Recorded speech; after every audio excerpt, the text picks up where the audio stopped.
समजायला लागतो. म्हणून ही एक प्रोसेस आहे खरं म्हणजे. मग 17 अध्याय, 18 अध्याय ही एक प्रोसेस आहे, ज्यामधून आपण आल्यानंतर आपल्याला असं लक्षात येतं, की प्रत्येक प्रश्नाचं उत्तर इथे दिलं गेलेलं आहे. तुमच्यापैकी कोणी आज असं आहे का, की जे आज पहिल्यांदाच जॉइन झालेलं आहे? किंवा एक पहिला किंवा दुसऱ्यांदाच तुम्ही आज आलेला आहात, असं कोणी आहे? So that we can welcome them.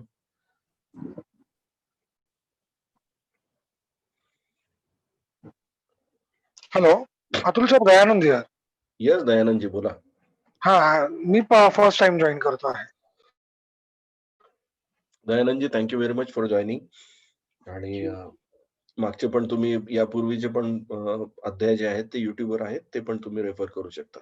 Sure. Thank you Dayanand. Yes. अजून कोणी आहे असं?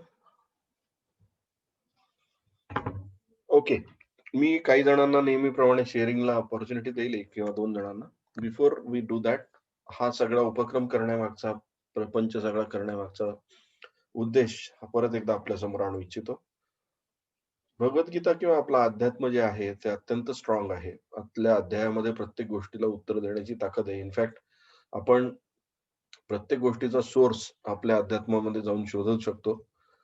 अगदी भविष्य पुराण जर बघाल तर लग्नासाठी मुलगी कशी निवडायची किंवा मुलगा कसा निवडायचा याचं पण विस्तृत वर्णन केलं गेलेलं आहे. त्यामध्ये इव्हन त्याची आर्थिक स्थिती कशी असावी, संपत्ती कशी असावी, ॲसेट्स बघाव्यात की लायबिलिटी बघावी, इथपर्यंत वर्णन केलं गेलेलं आहे. सो आपलं अध्यात्म जे आहे हे खूप स्ट्रॉंग आहे. ते अत्यंत पॉवरफुली सगळ्या गोष्टीला आपल्याला आन्सर करतं. फक्त आपण त्याकडे कदाचित भाषेचं हे असेल, आपल्याला भाषेचं अडचण असेल. संस्कृत आपल्याला आपली भाषा वाटत नाही, कारण संस्कृत आपण शिकत नाही बरेचसे जण. किंवा कित्येक जण पाठांतरावर भर देतात. तर पाठांतर करणं आणि संस्कृत शिकणं ह्या 2 गोष्टी वेगळ्या आहेत. तर हा उपक्रम करण्यामागचा उद्देशच हा होता, की या कोरोनाच्या काळामध्ये पर्टिक्युलरली आपल्या सगळ्यांना आपल्या अध्यात्माकडे बघण्याची एक नवी दृष्टिकोन मिळावा. नवा दृष्टिकोन मिळाल्यानंतर तुम्ही असंख्य रेफरन्सेस स्वतःचे घेऊन आपल्या अध्यात्माकडे वळावं आणि त्यातून डे टू डे प्रॉब्लेम्स कसे सॉल्व्ह करता येईल हे बघा. मी कुठल्याही प्रकारे ट्रॅडिशनली भगवद्गीता एक्सप्लेन करण्याचा प्रयत्न केलेला नाहीये या काळामध्ये. या काळामध्ये मी फक्त एकच प्रयत्न केलेला आहे, की भगवद्गीता जी आहे, हे आपल्या आयुष्याला कशी जोडता येईल. नेमकं याचा आणि आपल्या आयुष्याचं सांगड कशी घालता येईल. हाच आपण इतक्या दिवसात केलेला हा एक उपक्रम आहे आणि आजही आपण त्यातूनच बघणार आहोत, की हा 17वा अध्याय नेमकं आपल्या आयुष्यामध्ये काय परिवर्तन घडवू शकतो. कदाचित यामध्ये भरपूर ज्ञानी लोक आहेत, भरपूर तत्वज्ञानी लोक आहेत, ज्यांनी भगवद्गीता वेगवेगळ्या पद्धतीने एक्सप्लेन केलेली आहे. आणि त्यांचा तो मान आहे, कारण त्यांनी आयुष्य खर्च केलेलं आहे. त्यामुळे त्या लेव्हलला समजून घ्यायची असेल तर आपण डेफिनेटली त्यांच्या चरणी हे करू शकतो आणि we can take advantage of their knowledge.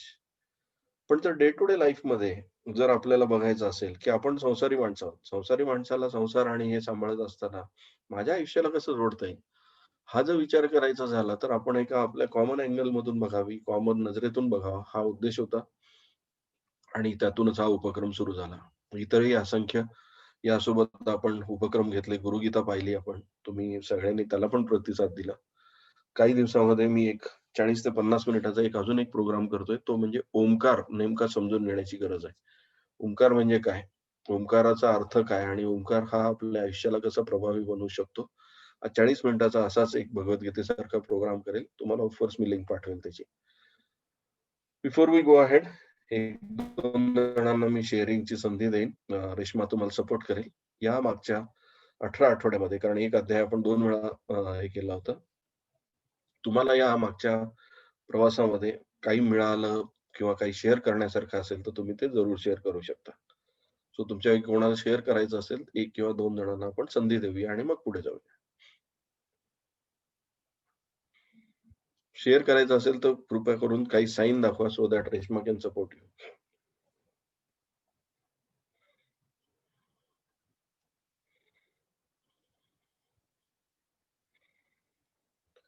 Okay.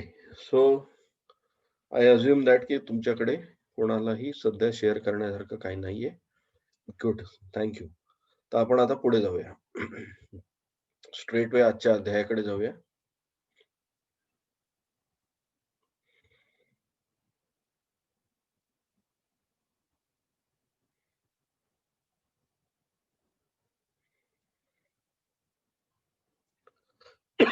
आजचा अध्याय 17वा.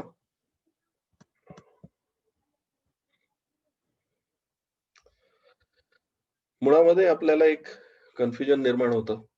सगळ्या भरपूर जसं आपण ज्ञान प्राप्त करायला लागतो, तसं एका बाजूला एक कन्फ्युजन पण निर्माण होतं, की नेमकं मी कशाचा अभ्यास करू? नेमकं मी फॉलो कशाला करू? कोणीतरी सांगतं शिवभक्ती महत्त्वाची, कोणीतरी सांगतं विष्णुभक्ती महत्त्वाची, कोणी सांगतं हा पद्धतीने तुम्ही तुमचं आयुष्य ग्रेट करू शकता, कोणी सांगतं ती पूजा कर, ही पूजा कर, हा उपवास कर, तो उपवास कर, याची आराधना कर, कोणी सांगतं अंगठे घाल, कोणी अंगठी घाल, कोणी सांगतं खडे वापर, कोणी सांगतं गळ्यात काहीतरी ताईत वापर, कोणी अजून काही वेगळे मार्ग समजून सांगत असतं. आणि आपण हळू-हळू कन्फ्यूज व्हायला लागतो, की नेमकं मला जर उद्धार करून घ्यायचा आहे, तर मला कशावरून उद्धार होणार? आणि शेवटी आपण सगळेजण कशाला कमिटेड आहोत, तर आपल्या प्रत्येकाचा लाईफ ग्रेट झाला पाहिजे. इथे असलेला प्रत्येक जण एका गोष्टीसाठी डेफिनेटली कमिटेड आहे. तो म्हणजे आपलं लाईफ ग्रेट झालं पाहिजे. पण हे होण्याकरता नेमका मी कशाचा वापर करू? कशाचा मी नेमका कोणती पद्धत आचरणात आणू, जेणेकरून माझ्या लाईफमध्ये रिझल्ट मिळेल? And there is lot of confusion, ज्याला आपण अटेन्शन डेफिशियन्सी म्हणतो. अटेन्शन डेफिशियन्सी म्हणजे काय? तर आपण भरपूर ज्ञानाने आपण बंबार्ड झालेलो आहोत. भरपूर गोष्टी आपल्यावर बंबार्ड होत असतात. म्हणजे आपल्याला WhatsAppवर काहीतरी मेसेजेस येत असतात. पोथ्या पुराण आपण बरेचसे लहानपणापासून ऐकलेले असतात. काही पूर्ण ऐकलेले असतात, काही अर्धवट ऐकलेले असतात. काही आपल्या घरच्यांनी आपल्यावर संस्कार केलेले असतात. त्यांनी आपल्याला काही गोष्टी सांगितलेल्या असतात. मित्रमंडळात चर्चा होते, बाहेर चर्चा होते, पीअर ग्रुपमध्ये काहीतरी चर्चा होत असते आणि we get confused. We get confused. There is lot of bombardment of knowledge. आत्ताच्या या आत्ताचं जे युग आहे, ते नॉलेजचं युग आहे. या काळामध्ये सगळ्यात जास्त अवेलेबल काय असेल तर नॉलेज. आणि या नॉलेजच्या युगामध्ये अटेन्शन डेफिशियन्सी मध्ये आपण आहोत. What I mean by attention deficiency म्हणजे आपल्याला नेमकं कळत नाही, की मी फोकस कशावर करू? नेमकं मी कशाची आराधना करू तर मला रिझल्ट मिळेल? कारण प्रत्येक गोष्ट लुक्रेटिव्ह वाटते, प्रत्येक गोष्ट चांगली वाटते. प्रत्येक जण त्याचा रिझल्ट हिरिरीने आपल्यासोबत शेअर करत असतो. मग आपल्याला कशामुळे रिझल्ट मिळेल? हा आपला अटेन्शन कशावर द्यावं, ही आपली डेफिशियन्सी निर्माण झालेली आहे आणि we may be scattered in too many things. आपण कदाचित आपलं लक्ष खूप गोष्टीवर स्कॅटर्ड झालेलं आहे. त्यामुळे रिझल्ट मिळत नाहीये. मग बऱ्याच वेळा मंत्र इतके सगळे आपण गोष्टी करून सुद्धा आपल्याला असं वाटतं, "अरे, मी एवढं सगळी मेहनत घेतोय, एवढं सगळं करतोय, सगळ्या पूजा करतोय. या देवाला जाऊन आलो, त्या देवाला जाऊन आलो, या सुट्टीमध्ये देवाला जाऊन पाया पडून आलो, त्याचा नवस बोलला, याचं हे केलं. तरी मला फळ का नाही मिळत आहे?" तर one of the major reasons is attention deficiency आणि हा 17वा अध्याय हा अटेन्शन डेफिशियन्सीलाच ॲड्रेस करणार आहे. आणि ही अटेन्शन डेफिशियन्सी जर तुम्ही पाहाल तर आपल्या आयुष्यामध्ये सगळीकडे झालेली आहे. की नेमकं मला प्रभावी माध्यम कुठलं आहे? WhatsApp वापरू की Telegram वापरू? Telegram वापरायच्या ऐवजी अजून दुसरं काहीतरी वापरू का? ईमेल चांगला की Facebookवर कम्युनिकेट करू डायरेक्ट? नेमकं मला माझा लक्ष कुठे द्यायचंय? Shall I be going on internet or shall I be using something else? We all are dealing with this attention deficiency. आपण हे सगळेजण या अटेन्शन डेफिशियन्सीमध्ये आहोत. पद्धत कुठली नेमकी चांगली? कुठल्या पद्धतीने माझा उद्धार होईल? कुठल्या पद्धतीने मला रिझल्ट मिळेल? Kindle वापरू की पुस्तक वाचू? पुस्तक वर जास्त उघडून मी अभ्यास जास्त चांगल्या पद्धतीने करेल, की याच्यावर करेल? आता पण बघा आपण एका ट्रान्झिशन फेजमध्ये जात आहोत. सगळ्या शिक्षण संस्था, गव्हर्नमेंट सगळेजण सध्या एका कन्फ्युजनमध्ये आहे, की नेमकं ऑनलाईन ठेवायचंय किंवा ऑफलाईन करायचंय? Which is the most suitable हे. मी नेमकं काय वापरू? सो या सगळ्या अटेन्शन डेफिशियन्सीमध्ये वी आर स्प्लिट. आपण स्प्लिट झालेलो आहोत. त्यामुळे आपल्याला बऱ्याच ठिकाणी रिझल्ट मिळत नाही. त्यामुळे आपल्याला बऱ्याच ठिकाणी जो रिझल्ट मिळायला पाहिजे तो मिळत नाही. आणि त्याचा परिणाम हा आहे, की बरीचशी मेहनत करून हाती काही लागत नाही. आणि मग आपण वरचेवर फ्रस्ट्रेट होत जातो, इरिटेट होत जातो आणि मग त्यापासून दूर व्हायला लागतो. मग आपल्याला असं लक्षात येतं यातून काही फायदा नाहीये. Leave it aside. सगळं सोडून देऊ हे.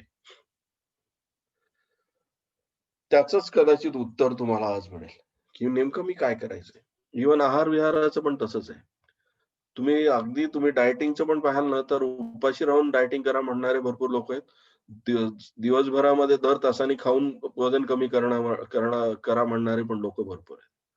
काही जण सांगतात प्रोटीन डायट घ्या, काही जण सांगतात कार्बोहायड्रेट डायट घ्या, काही जण सांगतात हा करू नका, काही जण सांगतात तो करू नका.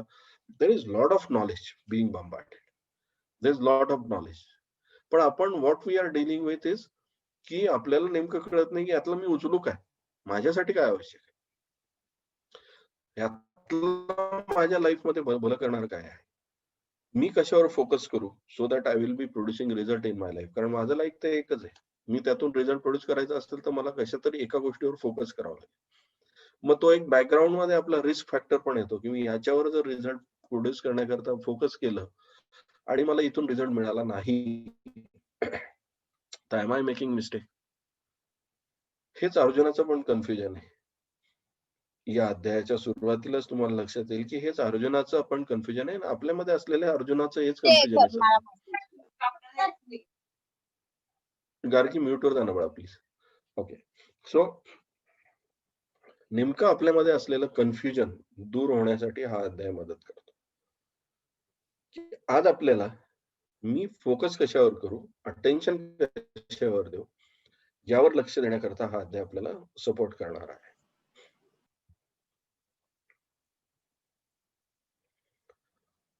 अर्जुनाचा परत एकदा सुरुवातीला प्रश्न आहे, की अर्जुन म्हणाला, "हे श्रीकृष्ण, जी माणसे शास्त्रविधीला सोडून श्रद्धेने युक्त होऊन देवादिकांचे पूजन करतात, त्यांची मग स्थिती कोणती? सात्विक, राजस की तामस?" मागच्या वेळेस आपण सात्विक, राजस, तामस या स्थिती पाहिल्या. मग काही लोकं शास्त्रविधीला सोडून श्रद्धेने युक्त होऊन देवादिकांचे पूजन करतात. ते पण पूजा करतात ना. मग त्यांची नेमकी स्थिती कुठली? ते नेमकं कुठल्या याच्यामध्ये आहेत? सात्विक आहेत, राजस आहेत की तामस आहेत? मग इथे शास्त्र हे काय आहे थोडंसं समजून घेऊया. कशाला शास्त्र म्हणूया? शास्त्र जर म्हणायचं म्हटलं तर 2 शब्द आपल्याला समजून घ्यावे लागतील. विधी आणि निषेध. विधी आणि निषेध. आपण बऱ्याच वेळा मराठीमध्ये हा शब्द वापरतो ना, त्याला कशाचाच विधी निषेध नाहीये. तर विधी आणि निषेध हे 2 शब्द आहेत. विधी आणि निषेध म्हणजे काय? आपल्याला ज्या गोष्टी केल्याने आपल्याला सकारात्मक फळ मिळतं किंवा जे करणं आवश्यक आहे, एक्स्पेक्टेड आहे, दॅट इज कॉल्ड विधी. म्हणजे सकाळी उठल्यानंतर तुम्ही जर सकाळी तुमचे दैनंदिन नित्यक्रम अगोदर आवरणं, स्नान करणं, दात घासणं, हे सगळं जर तुम्ही करणं एक्स्पेक्टेड आहे, तर हे विधी आहेत. आणि निषेध काय? तर दात न घासता काही खाणं, ह्या गोष्टीला निषेध म्हटलं जातं. तर विधी आणि निषेध हे 2 गोष्टी लक्षात घ्या. हे शब्द लक्षात घ्या. आपण बऱ्याच वेळा हा शब्द न समजता वापरतो, की विधी निषेध नाही कशाचाच. म्हणजे शास्त्रात जे सांगितलं त्याचा वापर होत नाही. शास्त्र कशाविषयी बोलतं? विधी आणि निषेध. एखादी गोष्ट करण्याचे विधी असतात आणि त्याबद्दलच काही गोष्टी न करणं सुद्धा अपेक्षित असतं. तर या दोन्हीचं मिळून शास्त्र. मग अर्जुनाला हा प्रश्न राजसी आहेत, सात्विक आहेत की तामसी आहेत? याचं उत्तर आता इथून पुढे सुरू होतं. भगवान श्रीकृष्ण म्हणाले, "मनुष्याची ती शास्त्रीय संस्कार नसलेली, केवळ स्वभावतः उत्पन्न झालेली श्रद्धा, सात्विक, राजस व तामस अशा 3 प्रकारचीच असते. ती तू माझ्याकडून ऐक." स्वभावजा हा शब्द आहे इथे. देहिना सा स्वभावजा.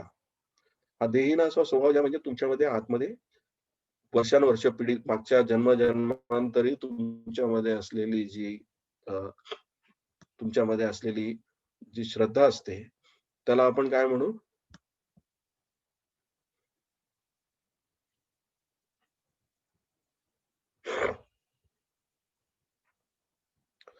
माझा आवाज येतोय? कारण माझं इंटरनेट इज अनस्टेबल म्हणून मला मेसेज आलाय. कॅन सर यू आवाज येतोय. Here me all?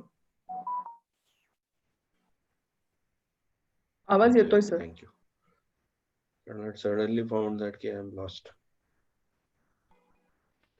भगवान श्रीकृष्ण म्हणाले, मनुष्याची ती शास्त्रीय संस्कार नसलेली, केवळ स्वभावतः उत्पन्न झालेली श्रद्धा सात्विक, राजस आणि तामस अशा 3 प्रकारचीच असते.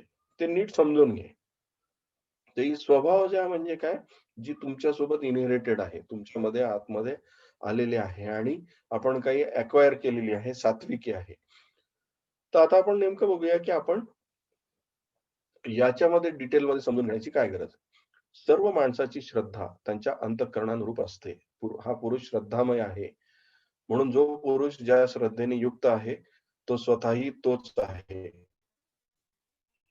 अर्थात त्याचे श्रद्धेनुसार त्याचे स्वरूप असते. आता याला समजून घेऊया.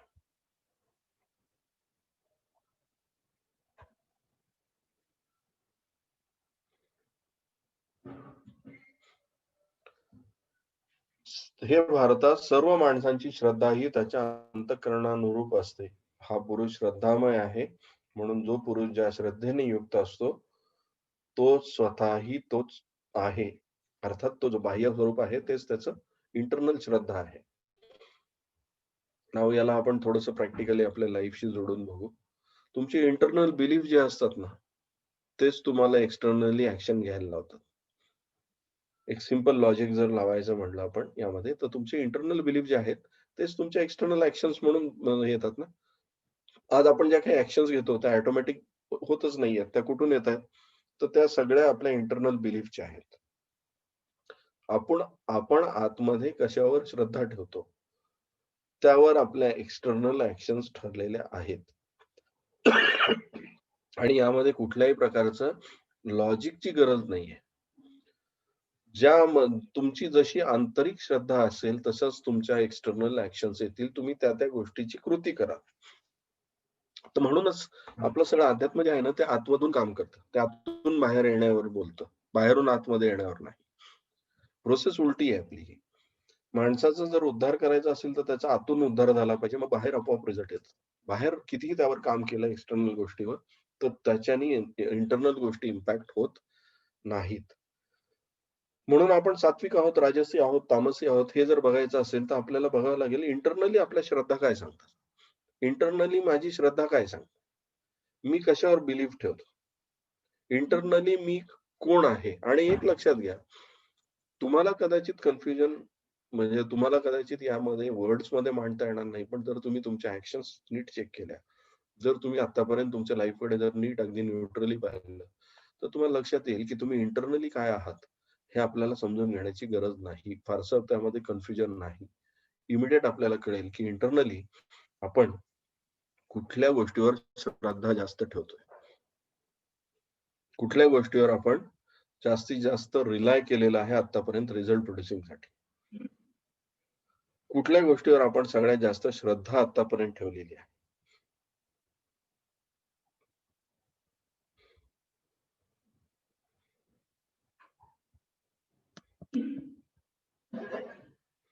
सात्विक माणसे देवाची पूजा करतात. राजस माणसे यक्ष राक्षसांची, तसेच तामस माणसे जी असतात ती प्रेत व भूतगणांची पूजा करतात. सात्विक माणसे कशाची पूजा करतात? देवांची पूजा करतात. ते देवांची पूजा करतात. राजस माणसं कशाची करतात? यक्षगणांची पूजा करतात. म्हणजे ग्रह, तारे, त्यानंतर अंगठ्या, गंडे, दोरे, धूप याच्या मागे जास्त लागलेले असतात. त्यांना असं वाटतं यामधून रिझल्ट मिळून जाईल. आणि तामसी माणसं जी असतात ती अशा गोष्टीची पूजा करतात की जी प्रेत आणि भूतगणांची पूजा करतात. प्रेत आणि भूतगण आपण इथे नीट समजून घेऊया. ज्या गोष्टी अँटी सोशल आहेत. इथे आपण प्रेत आणि भूतगण म्हणू की जे मानवासाठी हानिकारक आहेत. अशा गोष्टींच्या पूजा करतात. मग त्यांना असं वाटतं की हे सगळ्या गोष्टी आपण असं बऱ्याच लोकांना पाहतो ना आपल्या आजूबाजूला जे म्हणत असतात की शेवटी रिझल्ट महत्वाचा आहे. कुठल्याही प्रकारे मिळवला तरी काय फरक पडतो. मग तो तामसी प्रकार आहे. सात्विक माणसं कशाची पूजा करतील? देवतांची पूजा करतील. They will believe in God. ते देवाची पूजा करून रिझल्ट मिळवण्याचा प्रयत्न करतात. त्यानंतर जी माणसं राजसी असतात ती माणसं यक्ष देवगणांची पूजा करत असतात. म्हणजे त्यांना राहू, केतू, ग्रह, तारे त्यानंतर वस्तूंवर याच्यावर विश्वास जास्त असतो. त्याच्यावर ते जास्त विश्वास ठेवतात आणि रिझल्ट प्रोड्यूस करण्याचा प्रयत्न करत असतात. आपण सुद्धा बघा आपल्या श्रद्धानुसार आपण बिलीफ ठेवत असतो. कोणीतरी सांगतोय, "अरे सोमवारचा उपवास करून बघ." आपण विचार करतो, "हो, ओके. तुला मिळाला का रिझल्ट? मग मी पण करून बघतो." आपली श्रद्धा आहे की नाही आपण बघत नसतो. पण तो आपला आतमधला जो राजसीपणा असतो, तो आपल्याला सांगतो, "कर ना प्रयत्न, काय फरक पडतो?" किंवा एखादा अ, व्यक्तीला काहीतरी एखादी अंगठी घालून रिझल्ट मिळालेला असतो. आपण असं म्हणतो, "ओके, तुझ्या या खड्यामुळे तुला रिझल्ट मिळाला का?"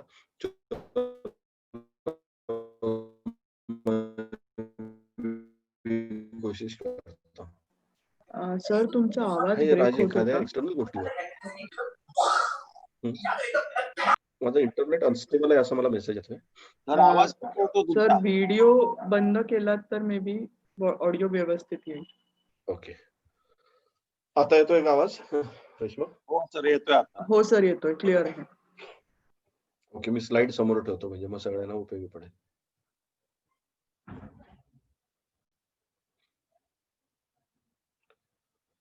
सात्विक माणसे देवाची पूजा करतात.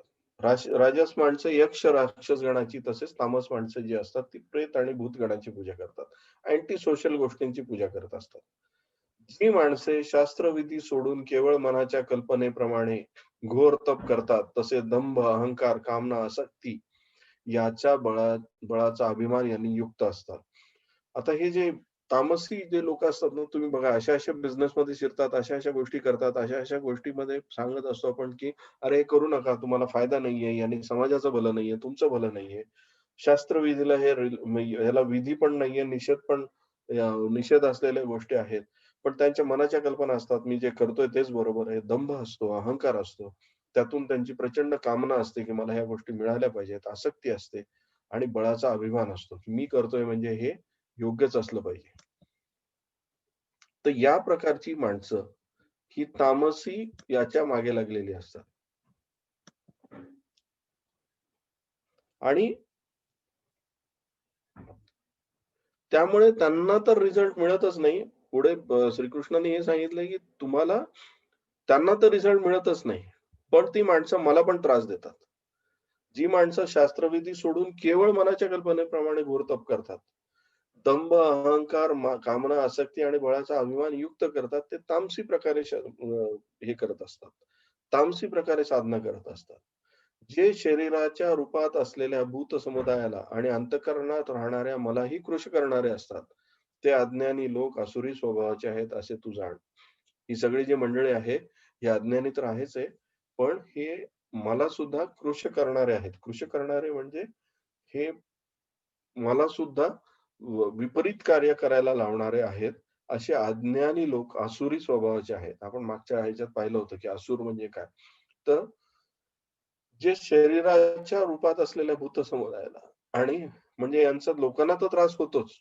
म्हणजे अशा गोष्टीचे टेक्नॉलॉजी अशा फंडामेंटल्सच्या मागे लागतात, की ज्याच्यामुळे लोकांना पण त्रास होतो.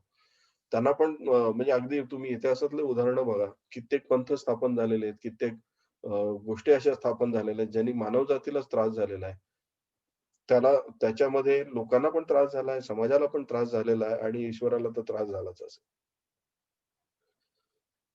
तर अशी सगळी मंडळी शरीराच्या रूपात असलेल्या भूत समुदायाला आणि त्यांच्या अंतःकरणात राहणाऱ्या मलाही कृश करणारे असतात. ते अज्ञानी लोक आसुरी स्वभावाचे आहेत, असे तू जाण. आता इथे काय झालं, की आपण बाह्यक्रिया काय करत असतो? कुठल्या प्रकारची करत असतो? ती आपल्या अंतःकरणात कुठली श्रद्धा आपण ठेवलेली आहे, त्यावर अवलंबून असते. सो माझं तुम्हाला सगळ्यांना एक इन्व्हिटेशन आहे. तुम्ही खरंच बघा तुमच्या आतमध्ये तुम्ही कुठल्या प्रकारची श्रद्धा ठेवता? सात्विक श्रद्धा आहे, देवतावर श्रद्धा आहे, त्या निर्गुण निराकारावर श्रद्धा आहे, की कुठल्यातरी बाह्य स्वरूपावर ज्याच्यामध्ये रिझल्ट सात्विकता आणि राजसमध्ये फरक काय? तर राजसमध्ये कर्मफलाची आसक्ती असते. दिसलं पाहिजे. रिझल्ट मिळाला तरच मी मान्य करेन. नवसाला पावणारा देव असं लिहिलं असल्याशिवाय, पाठी असल्याशिवाय जाणारच नाही. असं काहीतरी रिझल्ट मिळालेला असला पाहिजे. पूर्वीचा इतिहास, देवाचा सुद्धा इतिहास बघून मी भजन पूजन करणार. म्हणजे मला कुठल्याही कर्मफलाची आसक्ती नसताना मी पूजन करत राहील. त्याला आपण म्हणू की हे सात्विक भावाने पूजा करणं. तर तुम्हीच स्वतः चेक करा की आपण आपला जो भाव आहे तो कुठला आहे? सात्विक आहे, तामसी आहे की आसुरी स्वभावाचा आहे? सात्विक आहे, राजस आहे की आसुरी आहे? चेक करा तुम्ही स्वतः. स्वतःलाच अॅनलाइज करा की आपण कुठल्या प्रकारे श्रद्धेने युक्त झालेलो आहोत. आणि तिन्ही प्रकारे होणं म्हणजे चूक नाहीये, पण त्याचा तुमच्यावर परिणाम आहे ना. त्याचा तुमच्या लाईफवर परिणाम असेल. त्याने आपण त्याच्या इम्पॅक्ट मध्ये जगत असतो.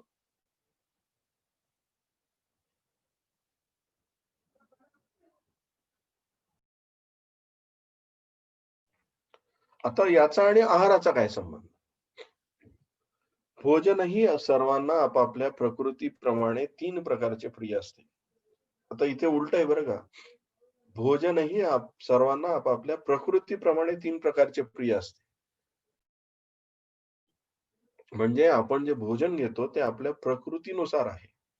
आतमधून आपण कसे आहोत, प्रकृती सात्विक, राजसी, तामसी 3 प्रकारचे असते. तसेच यज्ञ, तप व दानही 3-3 प्रकारचे आहेत. त्याचे हे निरनिराळे भेद तू माझ्याकडून आहे. त्यातला भेद काय हे पण आता समजून घेऊया. आयुष्य, बुद्धी, बळ, आरोग्य, सुख आणि प्रीती वाढवणारे, रसयुक्त, स्निग्ध, स्थिर राहणारे, स्वभावतः मनाला प्रिय वाटणारे असे भोजनाचे पदार्थ पुरुषांना, सात्विक पुरुषांना प्रिय असतात. यांनी काय काय बळकट झालं पाहिजे? आयुष्य बळकट झालं पाहिजे, बुद्धी बळकट झाली पाहिजे, बळ मिळालं पाहिजे, आरोग्य बळकट झालं पाहिजे, सुख आणि प्रीती वाढवली पाहिजे, रसयुक्त असलं पाहिजे, त्यामध्ये स्निग्धता असली पाहिजे आणि स्थिर राहणारे, स्वभावतः मनाला प्रिय होणारे पदार्थ सात्विक पुरुषांना प्रिय असतात. There is no rocket science. इथे पण रॉकेट सायन्स नाहीये. आपल्या आहारावरचं लक्षात घ्या. आवडीच्या आपल्या वस्तू चेक करा. तुम्हाला लक्षात येईल की तुमचा आहार सुद्धा सात्विक आहे, राजसी आहे की तामसी आहे. तुम्ही तुमचाच आहार चेक करून बघा, तुम्हाला काय आवडतं. म्हणजे सहज बाहेर जात असताना, भरपूर खाल्लेला असताना पण वडापाव खावा वाटत असेल, तर समजून घ्या तुमचा आहार कसा आहे. चूक आहे का? नाही, पण त्याचा परिणाम आहे. दररोज नॉनव्हेज खाल्ल्याशिवाय बरंच वाटत नसेल, तर समजून घ्या तुमचा आहार कुठल्या प्रकारचा आहे. मग ते रसयुक्त, स्निग्ध, मनाला भावणारे, बुद्धिवर्धक जर असे असेल, तर ते सात्विक आहारात म्हणत. तर तुम्ही असा आहार घेता, तर तुम्ही तुमच्या शरीराला सात्विक बनवत आहात. कारण आपण आता मागच्या वेळेस तुम्हाला आठवत असेल, अन्नमय कोश आपला शरीर जे आहे ते अन्नाचं आहे. अन्नापासून बनवलं आहे, आपण हे पाहिलं होतं. कारण ह्या सगळ्या अन्नाचंच रूपांतर आपल्या शरीराच्या मध्ये होत असतं. सो चेक करा, आपला आधी आहार काय आहे? त्यानुसार आपला भाव निर्माण होईल. कडू, आंबट, खारट, फार गरम, तिखट, कोरडे, जळजळणारे आणि दुःख व काळजी व रोग उत्पन्न करणारे भोजनाचे पदार्थ राजस माणसाला आवडतात. कडू, आंबट, खारट, फार गरम, तिखट, कोरडे, जळजळणारे, दुःख, काळजी, रोग उत्पन्न करणारे भोजनाचे पदार्थ. म्हणजे काहीतरी आत्ता खाल्लंय आणि नंतर मग संध्याकाळी त्यानंतर अरे थोडंसं हवाबाण हार्डे घ्यावं लागेल, थोडंसं पाचक काहीतरी घ्यावं लागेल, कारण त्याच्याशिवाय ते पचणार नाही. काळजीयुक्त होतोय, उगाच येरझाऱ्या मारतोय ते पचवण्याकरता. शरीर सहजपणे त्याला पचवू शकत नाहीये. त्रासदायकरित्या तुम्ही त्याला पचवण्याचा प्रयत्न करताय. खूप जास्त खाल्लंय त्यामुळे आज थोडंसं जास्त पळावं लागेल, जास्त व्यायाम करावा लागेल आणि ते खाल्ल्यानंतर जळजळ होते किंवा दुसऱ्या दिवशी त्रास होईल किंवा नाही होईल याची काळजी वाटते. हे सगळे पदार्थ जे आहेत हे कुठल्या प्रकारचे येतात? राजस याच्यामध्ये येतात. तर आपण हे पण चेक करा, आपला आहार कुठल्या याच्यामध्ये येतो? या कॅटेगरीमध्ये येतो का?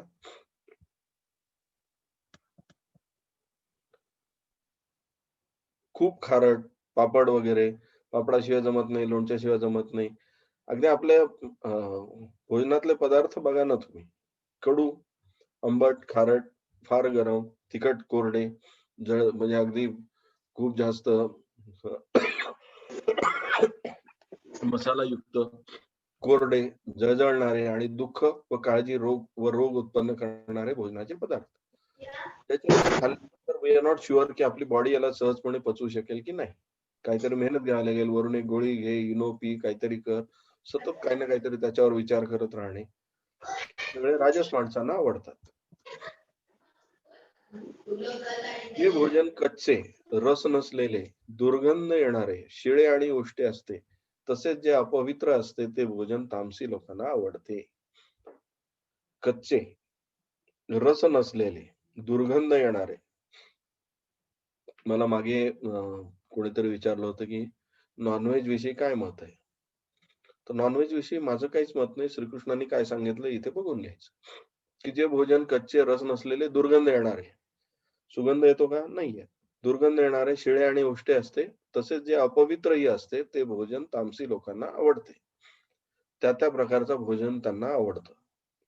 जो शास्त्रविधीने नेमून दिलेला यज्ञ करणे कर्तव्य आहे, असे मनाचे समाधान करून फळाची इच्छा न करणाऱ्या पुरुषाकडून केला जातो तो सात्विक यज्ञ. मग सात्विक यज्ञ म्हणजे काय? यज्ञ म्हणजे काय? आहुती देणं, आपण काहीतरी देणं. शास्त्रविधीने नेमून दिलेला म्हणजे काय? ज्याच्यामध्ये काही विधी पार पाडल्या जातात, काही निषेध आपण टाळत असतो. यज्ञ करणे कर्तव्य आहे, ज्याच्यामध्ये कुठल्याही फळाची अपेक्षा नाही. म्हणजे मी असं केल्यानंतर मला हे फळ मिळालंच पाहिजे. विवेकानंदजी बोला. सर, यज्ञ, तपज्ञान आणि हे 3 प्रकारचे आहार याचा काय संबंध आहे जरा स्पष्ट कराल? आता यज्ञ जो आहे त्याच्यामध्ये काय दिली जाते? आहुती. आहुती आव्हान. दिली जाते. बरोबर आहे. सो आहुती जी आहे ही आपल्याला आपल्या स्वतःच्या भावांची पण द्यावी लागते ना. हो. ती जर दिली गेली नाही तर आपण शास्त्रविधी पार नाही करू शकत. बर. म्हणजे फॉर एक्झाम्पल मला जर मला एखादा यज्ञ करायचा आहे किंवा मला एखादं कार्य करायचं असेल तर मला माझ्यावरचा सुद्धा तो कंट्रोल आणणं आवश्यक आहे ना, आहुती देणं आवश्यक आहे ना. हो. तो जर नाही केला तर मी तो सात्विक पद्धतीने करू शकणार नाही. करायचे आहे. एकच मिनिट.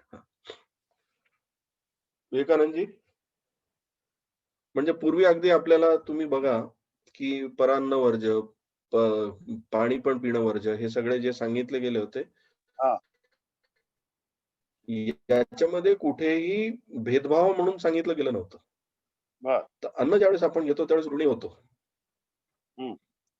पाणी ज्यावेळेस पितो त्यावेळेस बॉडी जी आहे त्यांनी चार्ज होते त्या पाण्याच्या याच्यातून. म्हणून तुम्हाला त्या यांनी चार्ज होऊ नये त्याच्यातून तुम्ही स्वतःला वर्जित ठेवावं.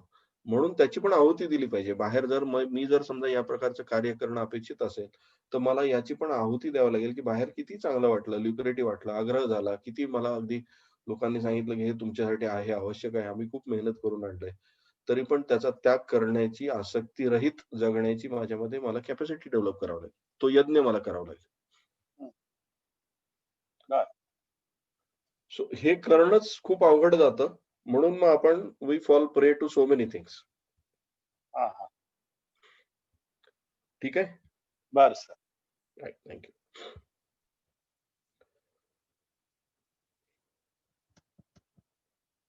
परंतु हे भरत श्रेष्ठा, केवळ दिखाव्यासाठी आणि फळही नजरेसमोर ठेवून जो यज्ञ केला जातो तो यज्ञ तू राजस समज.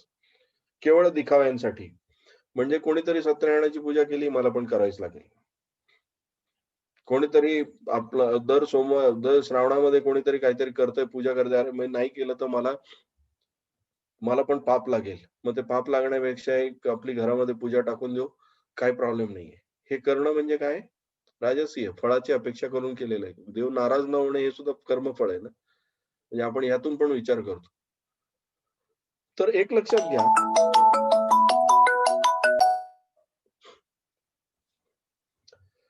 तर तुम्ही जे करत आहात ते तुम्ही तुमच्या सात्विक भावातून करत आहात का?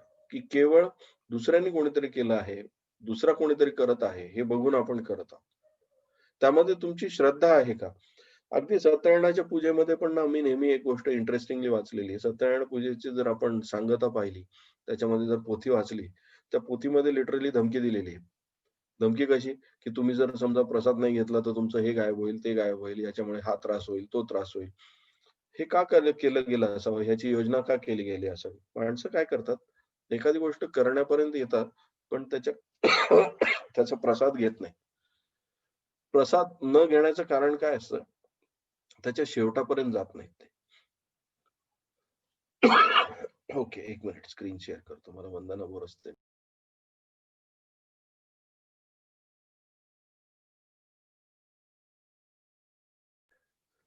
तर केवळ दिखाव्यासाठी किंवा फळही समोर ठेवून जो यज्ञ केला जातो, तो यज्ञ राजस समज. तो सात्विक नाहीये.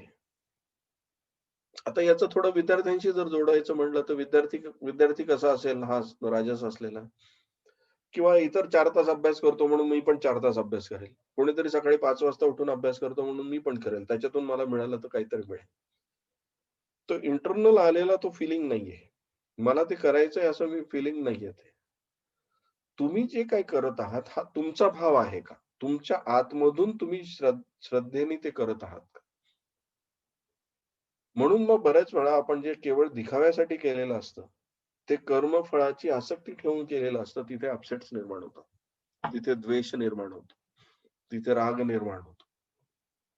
तिथे पंचक्लेश निर्माण होतो. तर आपण जे काही करत आहोत, ते आपलं इंटरनल भावना किरणं आवश्यक आहे. त्याला आपण पहिले जोपासणं आवश्यक आहे. इंटरनली त्याला पहिले कल्टिव्हेट करणं आवश्यक आहे. की मी रिझल्टच्या पलीकडे जाऊन मी टाईमलेस होऊन मी माझं काम करेन. जो नाही मिळाला तो पण प्रसाद आहे. कारण दोन्ही रिझल्ट आहेत. इंग्लिशमध्ये असं म्हटलं जातं की everything is result. Whatever you get is result. So तो रिझल्ट जो आहे, हा दोन्ही माझ्याच अंतःकरणातून श्रद्धायुक्त मी जो दाखवली आहे, त्याच्यातून मला मिळालेला प्रसाद आहे.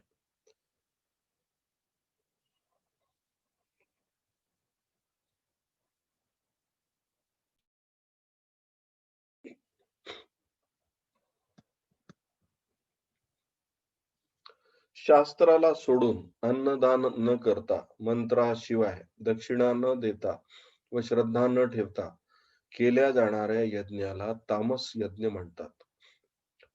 आता इथे एक लक्षात घ्या, दान जे आहे ते आपण 3ऱ्या आणि 4थ्या अध्यायामध्ये पाहिलेलं आहे, की आपण कुठल्या गोष्टीचा त्याग करायला हवा किंवा आहुती द्यायला हवी.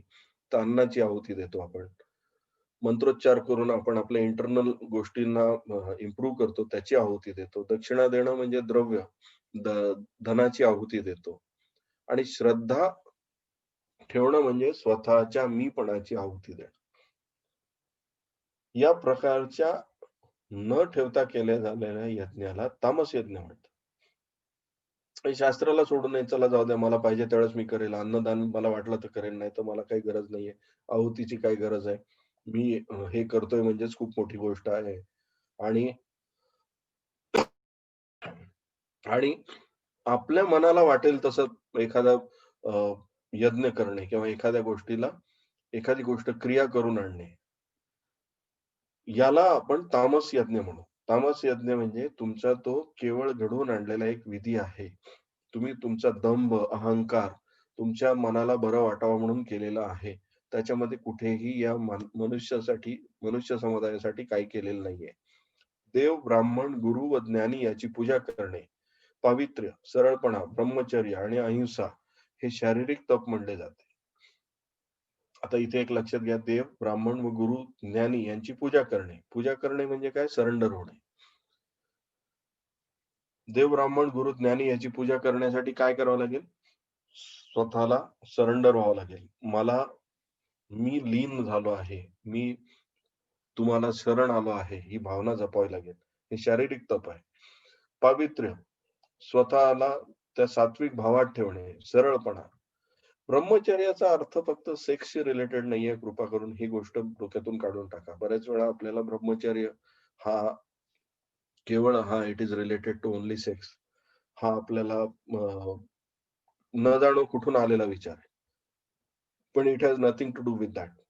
इनफॅक्ट हे त्याच्या पलीकडचं शास्त्र आहे. म्हणजे वात्सायनांनी पण जे त्यांचा ग्रंथ जो कामसूत्र हा ग्रंथ लिहिलेला आहे त्याच्यामध्ये याच्या विषयी अत्यंत विस्तृतपणे चर्चा केलेली आहे.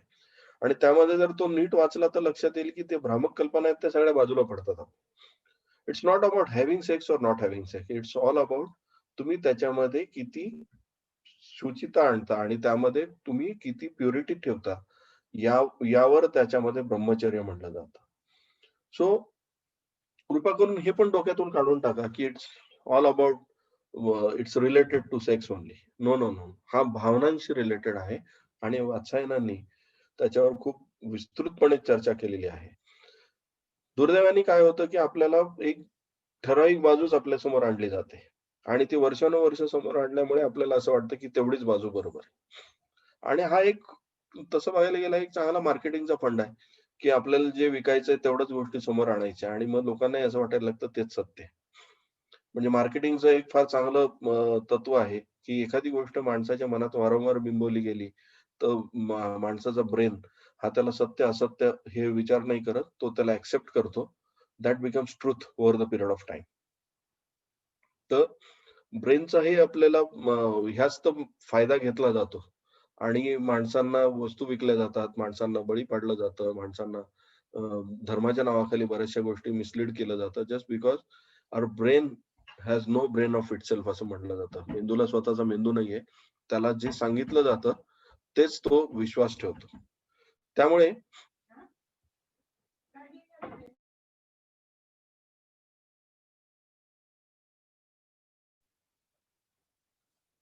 तर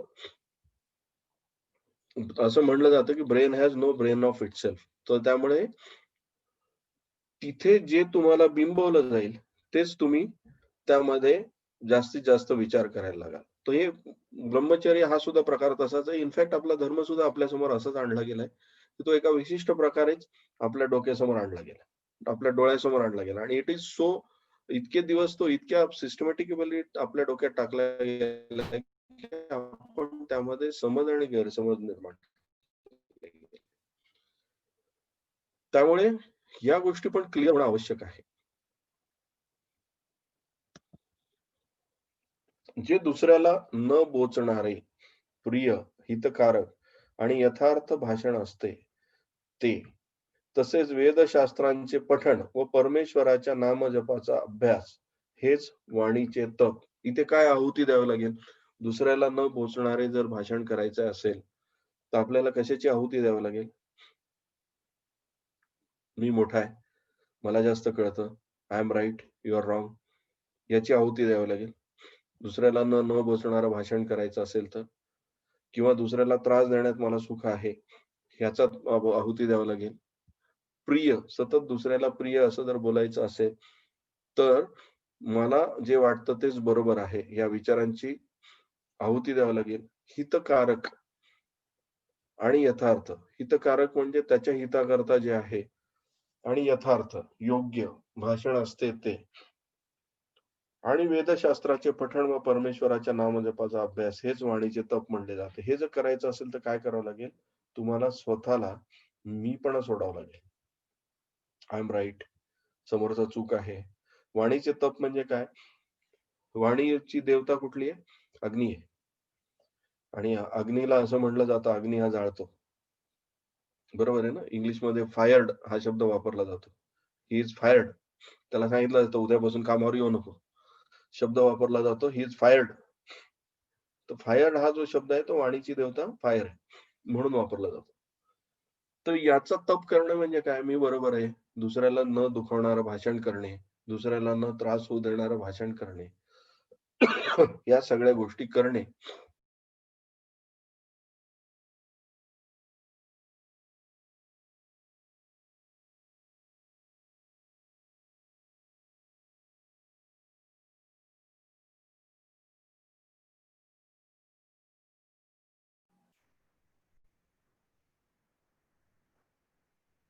मनाची प्रसन्नता, शांत भाव, भगवत चिंतन करण्याचा स्वभाव, मनाचा निग्रह आणि अंतःकरणातील भावाची पूर्ण पवित्रता हे मनाचे तप. सतत स्वतःला प्रसन्न ठेवणे, शांत ठेवणे, स्थिर बुद्धी, भगवत चिंतन करण्याचा स्वभाव, मनाचा निग्रह आणि अंतःकरणातील भावाची पूर्ण पवित्रता, हेच मनाचे तप म्हणले जाते. यासाठी सोडून काय द्यावं लागेल? सतत जर स्वतःला प्रसन्न ठेवायचं असेल तर काय सोडून द्यावं लागेल? लिहून काढा. काय काय सोडून द्यावं लागेल? सतत स्वतःला जर प्रसन्न ठेवायचं असेल तर अपसेट होणं सोडून द्यावं लागेल. कोणीतरी तुम्हाला अपसेट करू शकतं. कोणाचा तरी तुम्हाला त्रास होऊ शकतो. ही भावना सोडून द्यावी लागेल. किंवा काही जण या भावात जगत असतात, जणू हे सगळं जग त्यांच्यासाठीच निर्माण झालंय आणि हे जग त्यांना सुखी ठेवण्याकरता झालेलं आहे. No commitment. जगाची काहीच कमिटमेंट नाहीये आपल्याला सुखी ठेवण्याची. तुमचा आनंद तुम्हाला निर्माण करायचा. हे स्वतःला सांगावं लागेल. स्वतःला इथून बाहेर काढावं लागेल, की हे माझं काम आहे. मला आनंदी ठेवणं. मला माझं मन प्रसन्न ठेवावं लागेल. मग त्यासाठी मेडिटेशन करावं लागलं, मेडिटेशन करेल. गाणी ऐकावी लागली, गाणी ऐकेल. शांत राहण्याकरता मला जर काही पूजापाठ करायला लागेल ते करेल, पुस्तकं वाचायला लागले पुस्तकं वाचेल. भगवत चिंतन करण्याचा म्हणजे सरेंडरनेसचा स्वभाव, मनाचा निग्रह म्हणजे एखादी गोष्ट ठरवणे आणि ती गोष्ट सतत घडवून आणणे आणि अंतःकरणातील भावाची पूर्ण पवित्रता, हे मनाचं तप होय.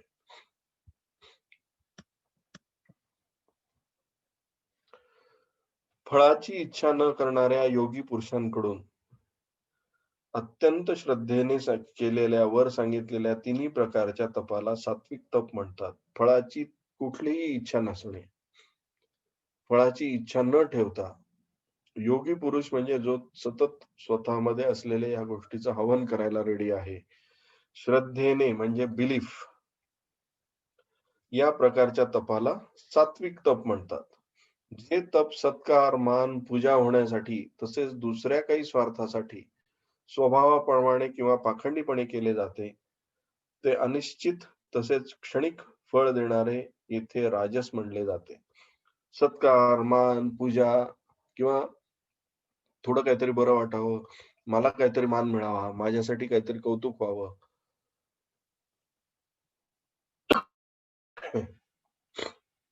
स्वभावापणे पाखंडीपणा म्हणजे काय? इंटरनली हेतू वेगळाच आहे. आपली इच्छा वेगळीच आहे, पण आपण बाह्य स्वरूपात दाखवतो वेगळं आहे. पाखंड म्हणजे काय? तुम्ही इंटरनली आणि एक्सटर्नली वेगवेगळं असणं. जसं आहात तसं बाहेर तुम्ही नाही दाखवत आहात. पाखंडीपणे बाहेर दाखवायचं की मी समाजाच्या भल्याकरता करतोय, पण आपला आतून काहीतरी इंटरनल हेतू वेगळाच आहे. क्षणिक फळ देणारे, थोडंसं काहीतरी बेनिफिट मिळेल असं फळ देणारं जे आहे, ते जे आहे याला आपण काय म्हणू? राजस म्हणू. जे तप पूर्वक हट्टाने मन, वाणी आणि शरीर यांना कष्ट देऊन किंवा दुसऱ्यासाठी अनिष्ट करण्यासाठी केले जाते त्याला ते तप तामसी आहे. इतरांना त्रास व्हावा, मूर्खतापूर्ण म्हणजे अगदी हट्ट आहे त्याच्यामध्ये. वाणी आणि शरीर या दोन्हीलाही कष्ट देऊन, खूप त्रास करून घेऊन स्वतःलाही त्रास, म्हणजे श्रीकृष्णाने अगदी एक गोष्ट भगवद्गीतेमध्ये पहिल्यापासून आपल्याला सांगितली की शारीरिक कष्ट ही फार मोठी हिंसा आहे. कुठेही सांगितलं गेलेलं नाही की तुम्ही शरीराला त्रास द्या, दिवसभर पाणी न पिता बसा, अगदी काहीतरी असं काहीतरी स्वतःला एका पायावर उभं करा वगैरे वगैरे, असं कुठेही सांगितलेलं नाही. इनफॅक्ट अशा प्रकारचे तप कुठल्याच ईश्वराला नको आहे. हे सगळे तामसी आहे. असे प्रकार बिलकुल करण्याची ऍडव्होकेसी कुठेच याच्यामध्ये नाहीये. मूर्खतापूर्ण हट्टाने मन, वाणी आणि शरीर यांना कष्ट देऊन, मन, वाणी आणि शरीर यांना कष्ट देऊन किंवा दुसऱ्याचे अनिष्ट करण्याकरता, कोणाच तरी वाईट व्हावं म्हणून मी काहीतरी इकडे तप करेन आणि त्यातून माझं भलं होईल पण दुसऱ्याचं वाईट होणार आहे आणि त्यातूनच मी माझं बेनिफिट बघेन, ते तामस आहे. दान देणे कर्तव्य आहे या भावनेने जे दान देश, काल आणि पात्र मिळाले असता उपकार न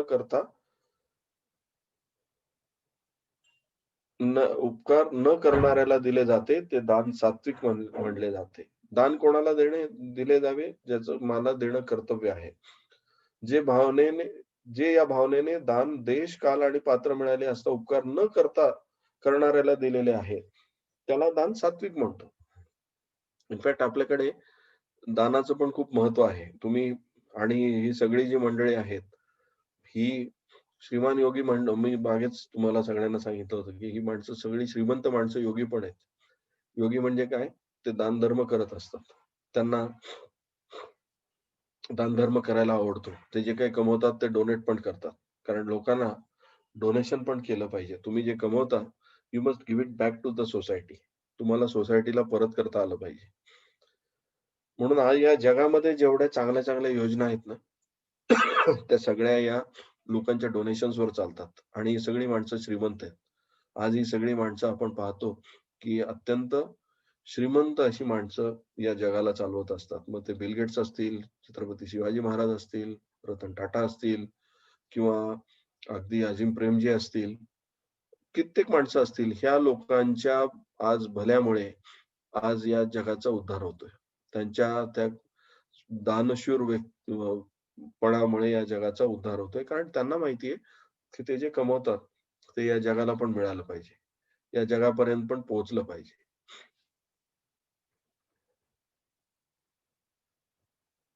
जी लोकं स्वतःच्या भल्याकरता काम करतात ना, ती माणसं मोठी नाही होऊ शकत. टेम्पररी सक्सेस मिळू शकतो त्यांना. You may call them as successful for some time. पण ते लोकं फार काळ सक्सेसफुल होऊ शकत नाहीत. कारण त्यांच्यामध्ये तो सात्विक भाव नसतो. टेम्पररी सक्सेसफुल होतील. काही दिवस तुम्हाला त्यांचा ग्राफ वर गेलेला दिसेल. काही दिवस तुम्हाला असं जाणवेल, की अरे यांचं खूप भलं झालेलं आहे आणि समाजात पण उदो-उदो होऊ शकतो. पण दॅट इज जसं मी मागच्या अध्यायातच सांगितलं होतं, दॅट इज अ स्टेज ज्याला 100व्या मजल्यावरून उडी मारल्यानंतर खाली आपटेपर्यंत मधला जो काळ असतो तो फ्लाइंग पिरियड मानला जातो. तो त्या प्रकारचा हा पिरियड आहे. हा फ्लाइंग पिरियड आहे. तर तो फ्लाइंग पिरियड हा खऱ्या अर्थाने फ्लाइंग नसतो. इट इज अधोगतीकडे जात असलेला तो त्याचा मार्ग असतो. तो फक्त लक्षात येत नाही. आपल्याला कदाचित गैरसमजातून असं वाटतं, की this is growth. But that is not growth. He growth होत नसते. इनफॅक्ट हा आपल्या ऱ्हासाकडे चाललेली वाटचाल असते. म्हणून हे दान देण्याची वृत्ती पण असली पाहिजे. दॅट इज समथिंग ज्याला आपण म्हणू, की ग्रोथ आहे तिथे पण. त्याला आपण ज्याला आपण म्हणू सात्विकता आहे त्याच्यामध्ये. तुमचं कर्तव्य आहे. या भावनेने तुम्ही जेव्हा करता त्यावेळेस त्याला सात्विकता म्हणू. परंतु जे दान क्लेशपूर्वक प्रत्युपकाराच्या हेतूने अथवा फळ नजरेसमोरून ठेवून दिले जाते त्याला ते दान राजस म्हणले जाते. म्हणजे मी तुला जे देतोय त्याच्या बदल्यात मला काहीतरी मिळालं पाहिजे. त्याची आठवण करून देणे, वारंवार ती गोष्ट सांगणे. याला आपण राजस म्हणू. फळाची अपेक्षा झाली. एखादी गोष्ट दानाविषयी असं म्हटलं जातं ते दिल्यानंतर तुम्ही विसरून जायला हवं. You should never remember it की तुम्ही ते दिलं होतं. ज्याला असं म्हणतात ना, की उजव्या हाताचं दान जे आहे ते डाव्या हाताला पण कळालं नाही पाहिजे. याचा अर्थ काय, की तुम्ही एखादी गोष्ट दिली, तर ती गोष्ट तुम्ही विसरून जायला हवी. तुम्हाला ती गोष्ट लक्षात पण ठेवण्याची गरज नाही. जेव्हा तुम्ही ती सांगता किंवा तुम्ही त्याच्या अपेक्षा ठेवता, याचा अर्थ काय आहे, तर तुम्ही तिथे कर्मफळाची अपेक्षा ठेवलेली. आणि मग ते जे दान आहे, ती जी गोष्ट आहे, ती कर्मफळाच्या अपेक्षेने केलेली असते. ते राजस आहे. राजसी याच्या वृत्तीचं वैशिष्ट्य काय? कर्मफळाची अपेक्षा. जे दान सत्काराशिवाय किंवा तिरस्कारपूर्वक अयोग्य ठिकाणी, अयोग्य काळी आणि कुपात्री दिले जाते, ते दान तामस म्हणले गेलेले आहे. म्हणजे आदेशकाले म्हणजे जे अगदी त्याचा अयोग्य वेळ आहे. कोणाला मिळावं याच्यापेक्षाही अशा ठिकाणी दिलं गेलेलं आहे, जिथे त्याचं युटिलायझेशन व्यवस्थित होणार नाही आपल्याला माहिती आहे. ज्याला असं म्हणू, की ते गुपचूप कोणाच्यातरी हातात या पद्धतीने दिलेलं आहे, की त्याचा गैरवापर पण होऊ शकतो हे माहिती असून पण तिथे ते दिलेलं आहे. म्हणजे अगदी असत्कृत ममत ज्ञातम म्हणजे तिथे आपल्याला माहिती, की याचा वापर कुठेही समाजाच्या म्हणजे तुम्ही एखाद्या टेररिस्ट संस्थेला जर डोनेशन दिलं, तर तुम्ही म्हणू शकता, की मी डोनेशन दिलंय. पण ते डोनेशन जे आहे ते तामसी आहे. त्याला तुम्ही हे नाही म्हणू शकत, की मी डोनेशन दिलेलं आहे. मी तर डोनेशन दिलंय. माझ्याकडे जे होतं ते मी डोनेशन दिलं. That is not donation at all. तुम्ही दिलेलं जे आहे, दान जे आहे ते सत्पात्री आहे का हे चेक करा. इथे आपल्याला काय समजून घेण्याची गरज आहे, की जी कृती करतो ना आपण त्याच्यामध्ये फक्त कृती करणं आवश्यक नाही. तुम्ही इंटरनली त्याला भावना काय आहे ते बघा. तुम्ही ते करत असताना तुमच्या अंतर्गत भावना कशी असते हे पण चेक करणं आवश्यक. केवळ आपण एखादी गोष्ट करणं, ते दान करणं किंवा देणं किंवा ते देऊन टाकणं याच्यामध्ये आपण खूप कौतुक करून घेत असतो. पण इथे आपल्याला क्लिअर कट इन्स्ट्रक्शन आहे. हा अध्याय जो आहे ना, हा इन्स्ट्रक्शन आहे.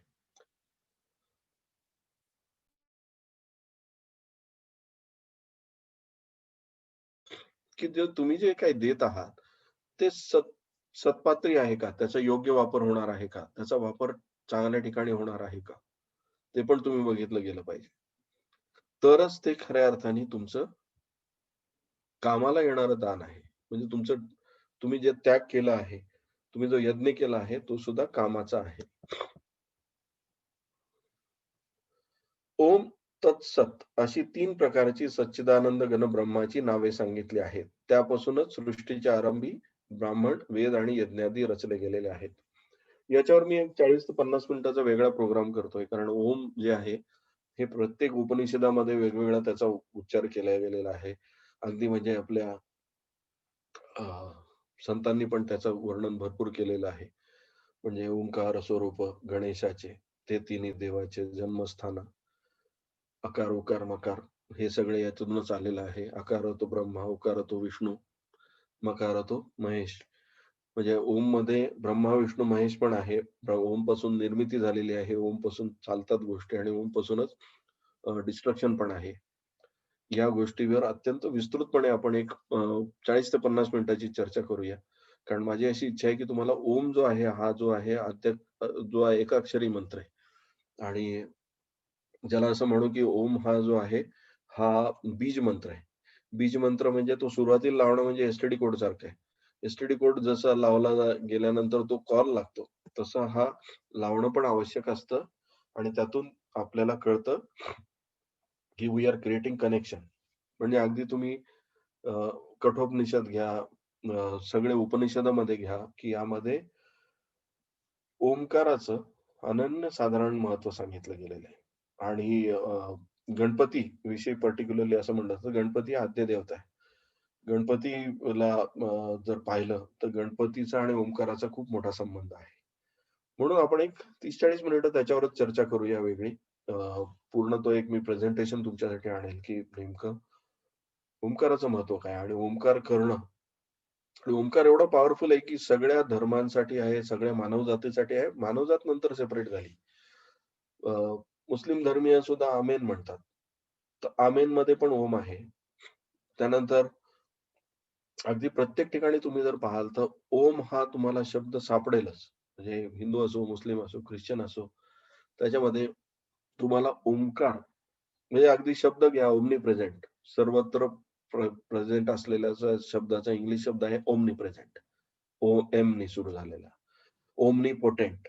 सर्व गोष्टीवर लागू होणारं जे आहे, त्याचं जर इंग्लिश स्पेलिंग पाहिलं तर ओमनीपोटेंट. तर हा कोइन्सिडन्स नाहीये. हे शब्द निर्माण करत असताना हे यासाठीच केलं गेलेलं आहे, की त्याच्यामध्ये ओंकार किंवा ओम याचं महत्त्व नीट समजून घेतलं गेलेलं आहे.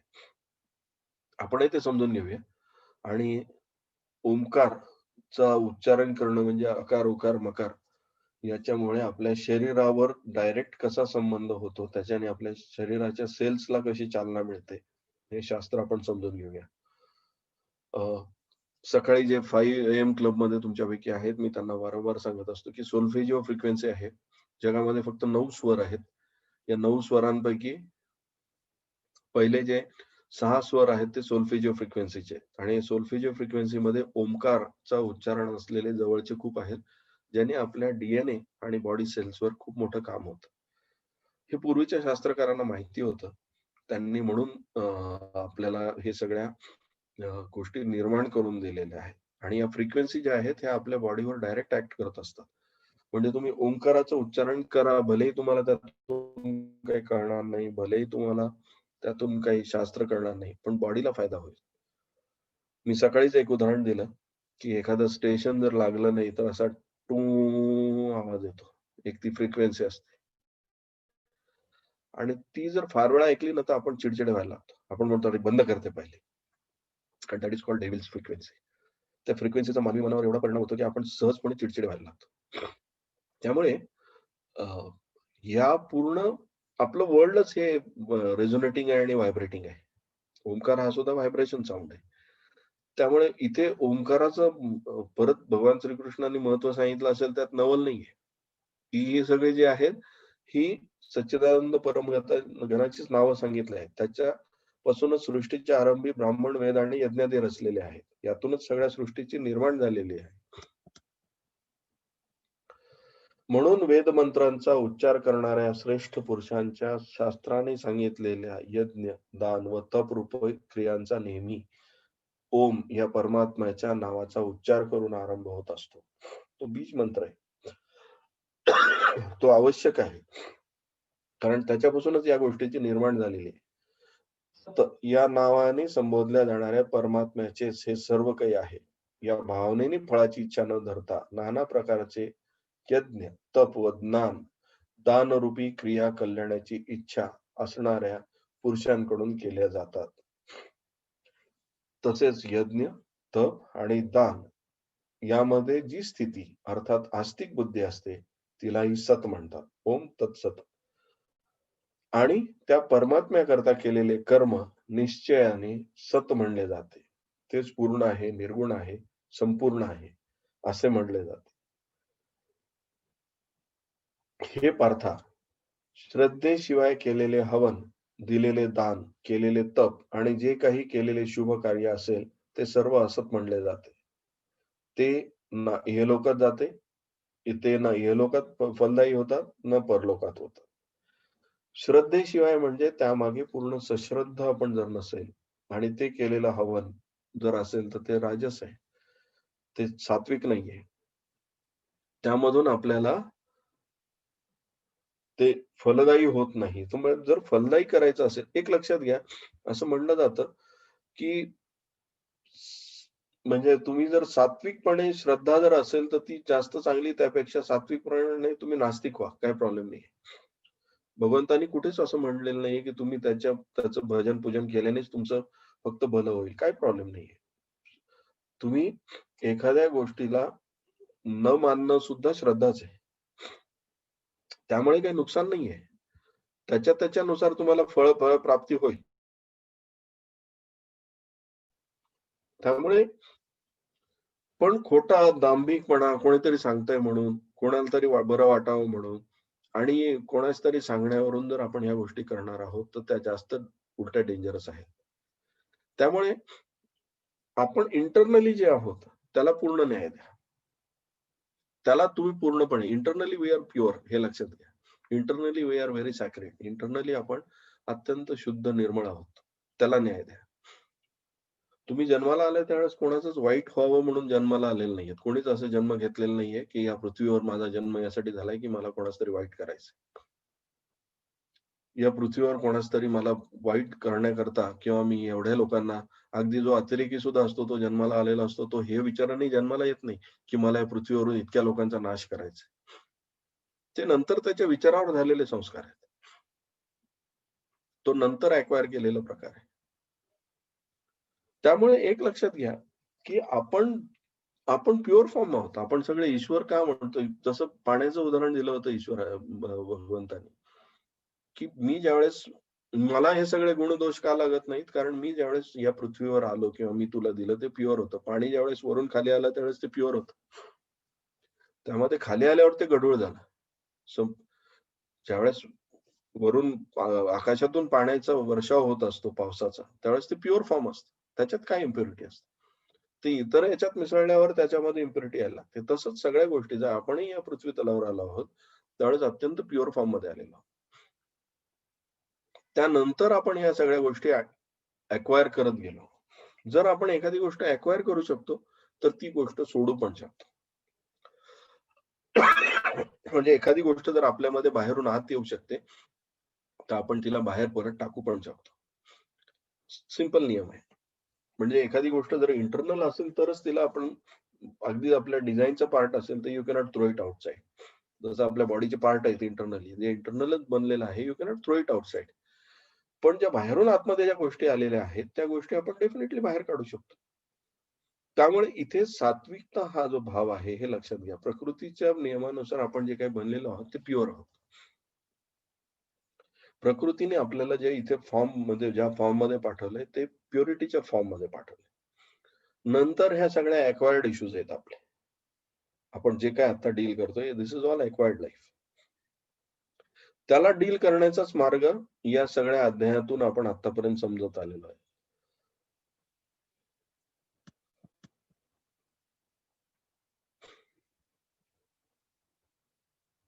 बघता बघता हा अध्याय पण क्विकली संपला. कारण काय, या अध्यायामध्ये मी जसं म्हणालो तसं सेट ऑफ इन्स्ट्रक्शन्स आहेत क्लिअर. आणि या सेट ऑफ इन्स्ट्रक्शन्स क्लिअर का जातात, अगदी तुम्ही 2 वेळा हा जर अध्याय वाचला तर तुम्हाला लक्षात येईल की या अध्यायामध्ये clear cut set of instructions आहेत. आणि नीट गोष्ट समजून घेण्याची एकच आहे, मी जो आतमध्ये आहे तीच श्रद्धा माझी बाहेर आहे. मी जो आतमधून मला जसं मी घडवलेलं आहे तोच मी बाहेर त्याचं स्वरूप असतं. मला जी गोष्ट आतमधून आवडते तसाच माझा आहार असेल, तसेच माझे विचार असतील. तर त्यामुळे जर आपल्याला खऱ्या अर्थाने इम्प्रुव्हमेंट करायची असेल तर very you need to improve is internally. आणि श्रीकृष्णाने इथपर्यंत अर्जुनाला हे आणलेलं आहे. कारण काय, की आता तू इंटरनली हे लक्षात घे की तुला कर्तव्य करायचं असेल तर ह्या सगळ्या गोष्टी सोडून द्या. आता श्रीकृष्ण पुढच्या अध्यायामध्ये आपण कुठे येणार आहोत, कृतीमध्ये येणार आहोत. सो आपल्यामधला पण अर्जुन सगळे प्रश्न संपल्यानंतर आपल्याला काय उरणार आहे, निष्काम कर्म. आपल्याला फक्त ऍक्शन्स उरत आहेत आणि ऍक्शनचे जे रिझल्ट असतील ते रिझल्ट येणार आहेत. इथे आपला हा अध्याय संपतो. 28 श्लोक फक्त आणि स्ट्रेट फॉरवर्ड कम्युनिकेशन जे मागच्याच याला लागून पुढे होतं. काही शंका असतील तर आपण घेऊया, अन्यथा मला एक्सपेक्टेड होतं 1 तासाभरात हा संपेल.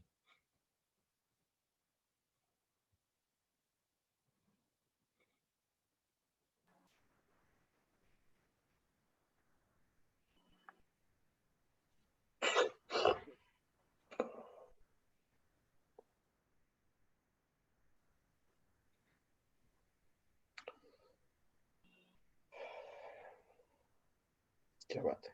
कोणाला सर. प्रश्न नाही? सर, येस विवेकानंदजी बोला. ओमचे तुम्ही 9 स्वर सांगितले, ते सोल फ्रिक्वेन्सी त्याच्यावर जरा काय सांगा ना, कुठले 9 स्वर आहेत? हे जे सोल्फेजिओ फ्रिक्वेन्सी आहे ना, त्याच्यावरच मी तो प्रोग्राम करतोय विवेकानंदजी. तो डिटेलमध्ये आपल्याला करावा लागेल. हे जे आपले 9 स्वर आहेत ना, ज्याच्यापासून आपण सगळे म्हणजे इव्हन आपलं म्युझिकच ज्याच्यावर अवलंबून आहे, त्याच्यावर आपण डिटेलमध्ये काम करूया. त्यामध्ये स्वर तर 7च आहेत ना? नाही, त्यामध्ये 2 सोल्फेजिओ ऍड झालेले आहेत. अच्छा अच्छा, तेच विचारत. अच्छा अच्छा, 9 आहेत का? बरं. हम्म. तो कधी आहे प्रोग्राम सर? तो मी 2 दिवसामध्ये आपल्या ग्रुपवर टाकेल. 40च मिनिटाचा आहे, पण आपण सगळ्यांना तो करूया. म्हणजे ओमकार हा एक्झॅक्टली समजून घेऊया आपण. बर बर. ठीक आहे सर, ठीक. थँक्यू. किरण बोल. ते एक यज्ञाबद्दल सांगितलं होतं मी आता. तर त्यात सात्विक यज्ञ म्हटलं होतं की शास्त्रविधीने नेमून दिलेला होता. तर म्हणजे शास्त्रात असं दिलंय की त्यात अन्नदान वगैरे हे जे आहे, दक्षिणा न देता वगैरे, हा जो म्हणजे क्रॉस कॉन्ट्रास्ट होता तामस यज्ञाला. म्हणजे तसं सांगितलंय का? होतं किरण, 4थ्या अध्यायामध्ये पाहिलं होतं. यज्ञामध्ये कशाची गोष्ट लागते, आहुती लागते. हो आहुती कशाची दिली जाऊ शकते, तुमच्या मीपणाची, हो हो द्रव्याची, धनाची आहुती दिली जाऊ शकते. त्यानंतर अन्नाची आहुती दिली जाऊ शकते. अन्नाची पण आहुती दिली जाते. म्हणजे अन्नदान करणे. आहुती देणं म्हणजे ते यज्ञात जाळणे नव्हे, हे लक्षात घ्या. Okay okay. हवन हा म्हणून म्हणजे यज्ञामध्ये कित्येक लोकांना अगदी जेवायला बोलवलं जातं, त्यांना ते दान दिलं जातं, कारण ती आहुती आहे ना. ओके, यज्ञ आणि आहुती म्हणजे हा बरोबर फरक समजला. Right. Thank you. Hello sir, Dayanand बोलतोय. दयानंदजी बोलिये. हा सर, आता तुम्ही जो हा जो श्लोक सांगितला त्यात मेनली हे आहे की आयडेंटिफाय करणं की स्वतःला की मी आतून कसा आहे आणि त्याच्याप्रमाणे मग त्याच्यात चेंजेस करणं. तर आता ह्याच्यासाठी बेंचमार्क म्हणजे मी आता सध्या कसा आहे आणि मी कसा व्हायला हवा, ऍब्सोल्युटली. आपलं सगळ्यांचं भलं कुठे आहे तर सात्विक होण्यामध्ये. ओके. जर आपण 16वा अध्याय जर पाहिला आपण, तर आपला सगळ्यांचा मार्ग कुठे सुकर होतो तर आपण सात्विकता आपल्यामध्ये आणली. तर सात्विकता त्याला सुद्धा अटॅच नाही व्हायचं. तर 16वा अध्याय वाटल्यास तुम्ही परत एकदा वाचून घ्या यासाठी. तर सात्विकता जितकी जास्त आपण वाढवू तेवढं आपलं भलं इझिली होऊ शकतं. मग सात्विकता आणण्याकरता या सगळ्या गोष्टीसाठी आपल्याला इंटरनली माझं डिझाइन आता काय ते आपल्याला समजून घेणं आवश्यक आहे. राईट. आणि मग त्यामध्ये तसे बदल घडवून जाईल. मग आता म्हणून ते तर बदल यज्ञ हा शब्द वारंवार वापरलाय. जर तुम्हाला एखाद्या गोष्टीमधून शिफ्ट करायचं असेल तर आहुती द्यावं लागेल. मला कदाचित माझ्या विचारांची आहुती द्यावी लागेल. मला माझा आहार जो आहे त्याची आहुती द्यावी लागेल. मला काही गोष्टी सोडून द्याव्या लागतील. ते कराव्या लागतील. बरोबर आहे. मग ते आता तो चेंज कसा करायचा तो पुढच्या अध्यायामध्ये त्यांनी एक्सप्लेन केलेला आहे का? Absolutely right. Absolutely. Thank you sir. Yes.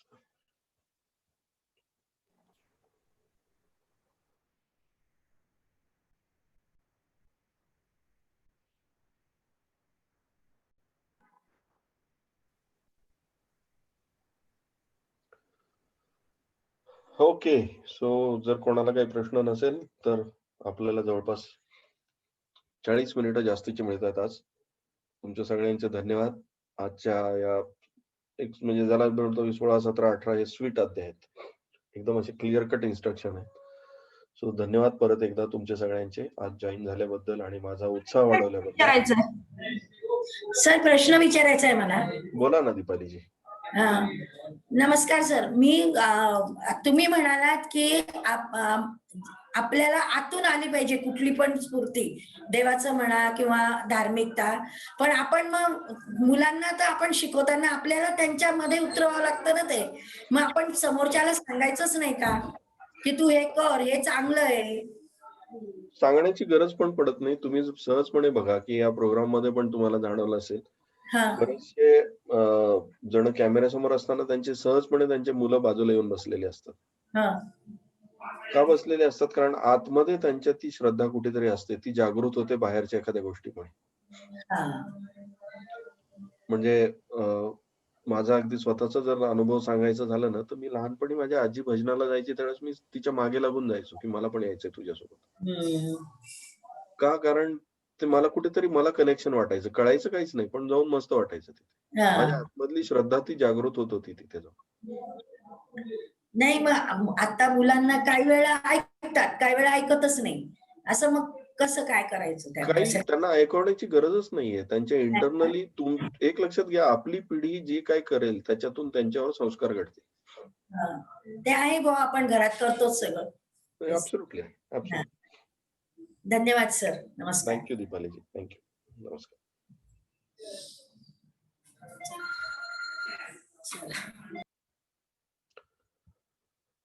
अजून कोणाला काही प्रश्न? दयानंद सरांनी हँड रेज केलाय. कोणी केला रेश्मा? दयानंद सर. हा झालं. मी मगाशी क्वेश्चन विचारून झाला. सॉरी मी हँड रेज. ओके. चला तर आपण आता भेटूया परत पुढच्या गुरुवारी. पुढच्या गुरुवारी आपण या सगळ्या यज्ञाची सांगता करूया. तुमचं सहकार्य पुढच्या आठवड्यात पण अपेक्षित आहे. Thank you very much. आणि हा अध्याय पण मी युट्यूबवर लोड करेल थोड्या वेळात. ज्यांना आज येता आलं नाही काही कारणास्तव ते युट्यूबवर जाऊन बघू शकतात. रेश्माचे परत एकदा धन्यवाद. माझ्यासोबत आजही तिने तुमच्या सगळ्यांच्या सर्व्हिंग मध्ये सपोर्ट केल्याबद्दल. So thank you very much Reshma. Shrikant thank you very much. माझी सगळी टीम ही या सगळ्या उपक्रमात भागीदार असल्याबद्दल मी त्यांचे ऋणी आहे. सगळ्यांना थँक्यू श्रीकांत. सगळ्यांना माझ्या शुभेच्छा. आपण पुढच्या गुरुवारी परत भेटूया. आणि जे 5M क्लब मध्ये आहेत ते दररोज तर भेटणारच आहेत. उद्या सकाळी 5 वाजता परत भेटूया, 4:45 वाजताच. So thank you very much. उद्या सकाळी परत एका भजनासकट आपण 4:45 वाजता भेटूया. Thank you very much Gargi. Thank you very much Arnav. छोटी छोटी मुलं पण येत असताना बघून खूप आनंद होतो. आणि Yogesh thank you very much for allowing Gargi आणि Arnav to participate each time. So I am proud of you. भेटूया. नमस्कार. Thank you very much. Thank you, sir.